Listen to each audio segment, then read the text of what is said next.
यदि कोई पीछे से आपको बांध दे तो क्या आप आगे बढ़ पाएंगे? बिल्कुल नहीं बढ़ पाएंगे, क्योंकि जिसने पीछे से आपको जकड़ रखा है वो आपको आगे बढ़ने ही नहीं देगा।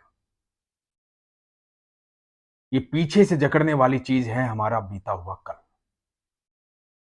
यदि कोई आपके मुंह पे थूक दे तो आप क्या करेंगे उसका? ये प्रसंग सुनिए, ये अद्भुत प्रसंग है। ये उन बेड़ियों को तोड़ देगा जिन्होंने आपको जकड़ रखा है। हरे कृष्ण दोस्तों, मैं हूं अनुज शर्मा। एक बार भगवान बुद्ध उपदेश दे रहे थे, क्रोध के बारे में बता रहे थे, क्योंकि क्रोध एक ऐसी चीज है जिस पर व्यक्ति का काबू नहीं रहता है। उसे समझ में नहीं आता कि उस समय वो क्या बोल रहा होता है, क्या कह रहा होता है। उसकी बुद्धि भ्रष्ट हो चुकी होती है।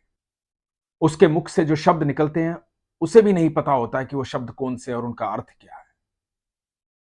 महात्मा बुद्ध बता रहे थे कि ऐसा व्यक्ति जो क्रोध करता है वो सोचता है कि क्रोध मैं कर रहा हूं, लेकिन असर सामने वाले पर हो रहा है। ऐसा कैसे हो सकता है कि क्रोध आप कर रहे हो और असर दूसरे पर हो रहा हो? क्रोध एक जहर की तरह है, जिसे आप पी रहे हैं तो असर दूसरे पर कैसे कर सकता है?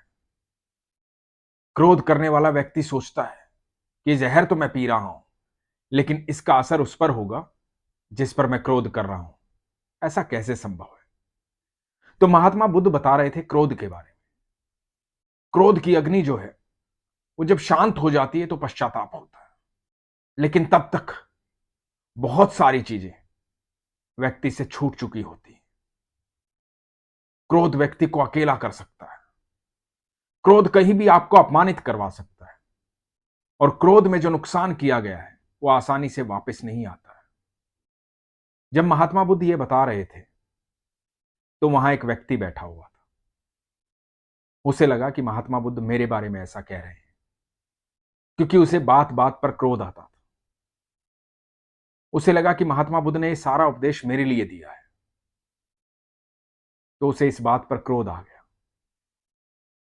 इस दुनिया में बहुत सारे लोग ऐसे हैं कि व्यक्ति कोई भी कहीं से कैसी भी बात करे, उन्हें लगता है कि ये बात मेरे बारे में हो रही है, और वो इसी बात से दुखी रहते हैं कि मेरे बारे में ऐसा कहा, मेरे बारे में ऐसा कहा। पहले ही जज कर लेते हैं, पहले ही समझ लेते हैं कि मेरे बारे में कहा गया है, और इसी बात को लेकर के हमेशा दुखी हो जाते हैं। तो ये व्यक्ति क्रोधित हो गया। ये व्यक्ति क्रोधित होकर महात्मा बुद्ध पर चिल्लाया, बोला कि क्यों ढोंग कर रहे हो?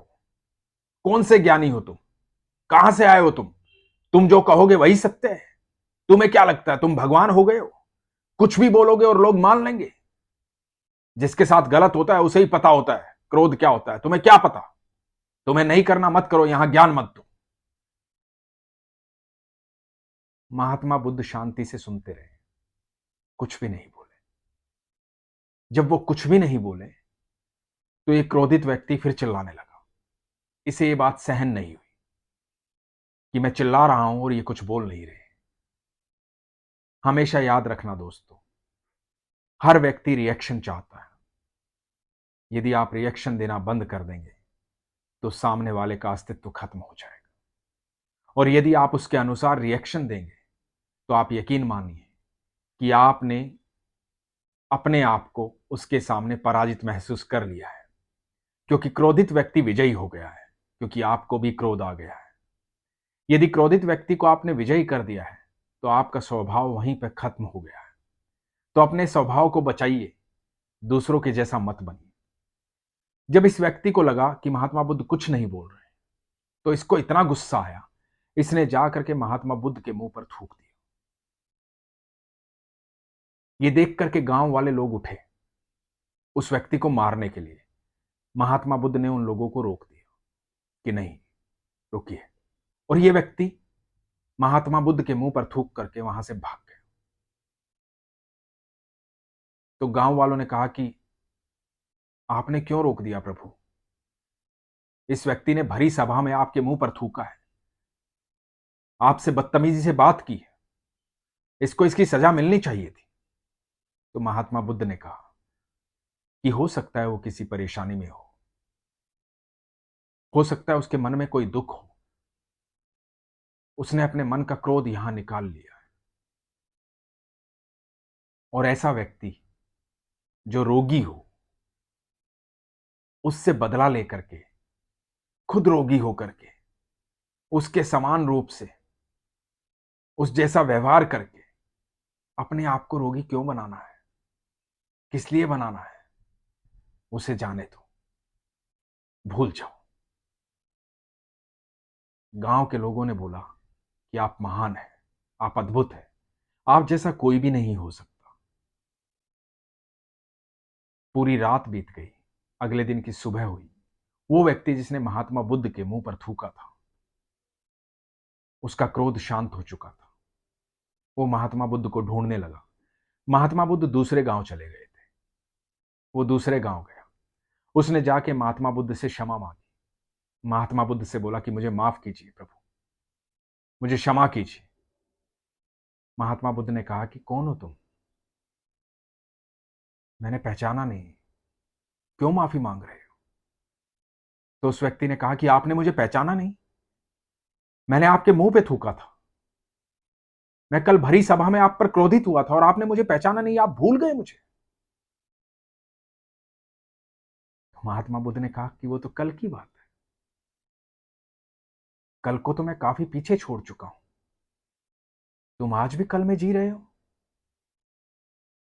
तो उस व्यक्ति ने कहा कि मुझे क्षमा करें, मुझसे अनर्थ हो गया, मुझे अपनी गलती का एहसास हुआ, इसलिए मैं आपसे माफी मांगने आया हूं। मुझे क्रोध नहीं करना चाहिए था, मैं आज के बाद कभी भी क्रोध नहीं करूंगा। तो महात्मा बुद्ध ने कहा, तुम्हारे क्रोध की अग्नि तुम्हारे पश्चाताप से शांत हो गई है, इसलिए कल को भूल जाओ, आज में आ जाओ, आज को जियो। आज तुम्हारा मन निर्मल है, तुम शांत हो, सुखद एहसास के साथ हो, खुश रहो। यह व्यक्ति प्रसन्न हुआ। इसने महात्मा बुद्ध से कहा कि मैं आज के बाद कभी भी क्रोधित नहीं होऊंगा, कभी भी क्रोध नहीं करूंगा। दोस्तों, हम बीते हुए कल को लेकर के आज परेशान हैं। कल किसी ने कुछ कहा था हमसे जो आज हमें दुखी कर रहा है।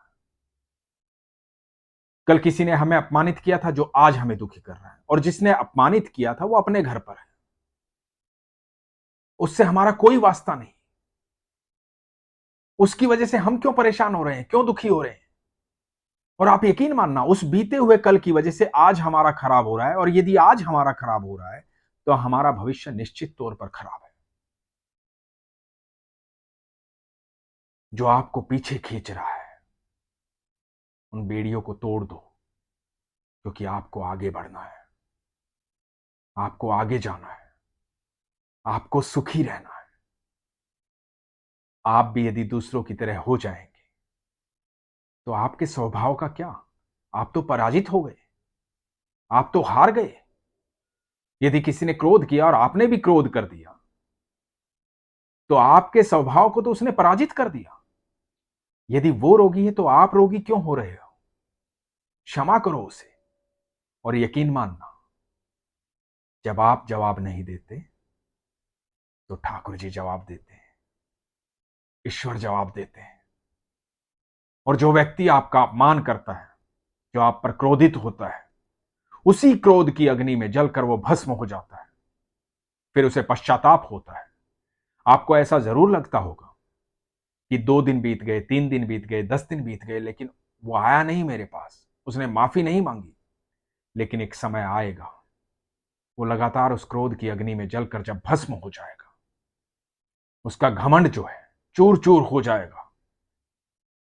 जब उस पश्चाताप में वो आएगा तो आपसे क्षमा मांगने भी आएगा। लेकिन आप उसे तब यही कहना जो महात्मा बुद्ध ने कहा था कि तुम अब भी उस कल में हो, आज में आओ और आज तुम निर्मल हो, तुम सफल हो, तुमने क्रोध को हरा दिया है, तुम खुद से जीत गए हो। उसका स्वागत करना, खुश रहना। और यदि आपको ऐसा लगे कि आपको पीछे मुड़कर देखना चाहिए। जो आपको पीछे खींच रहा है, आपका बीता हुआ कल, उसकी तरफ आपको देख करके मुस्कुराना चाहिए और उसे कहना चाहिए कि शांत हो जाओ, चलो आगे बढ़ते हैं, नहीं तो यहां काफी समय खराब हो जाएगा, हमें बहुत आगे जाना है। तो सच मानना, ईश्वर आपसे बेहद प्रेम करेंगे, क्योंकि ये ईश्वरीय गुण है और ये ईश्वरीय गुण आप प्राप्त कर सकते हैं यदि आप ठाकुर जी को इतना मानते हैं, इतना प्रेम करते हैं, तो उनके गुणों को भी स्वीकार करें, अपने भीतर परिवर्तन लाएं। आपका परिवर्तन आपके समाज को बदल देगा, देश को बदल देगा, दुनिया को बदल देगा। और ये परिवर्तन आप सबके भीतर आना चाहिए, हम सब के भीतर आना चाहिए। हमसे मिल करके लोगों को यह एहसास होना चाहिए कि हम ईश्वर के बच्चे हैं। इसलिए हमेशा कहता हूं, अपने विश्वास को मजबूत रखो, अपना ख्याल रखो। हरे कृष्ण।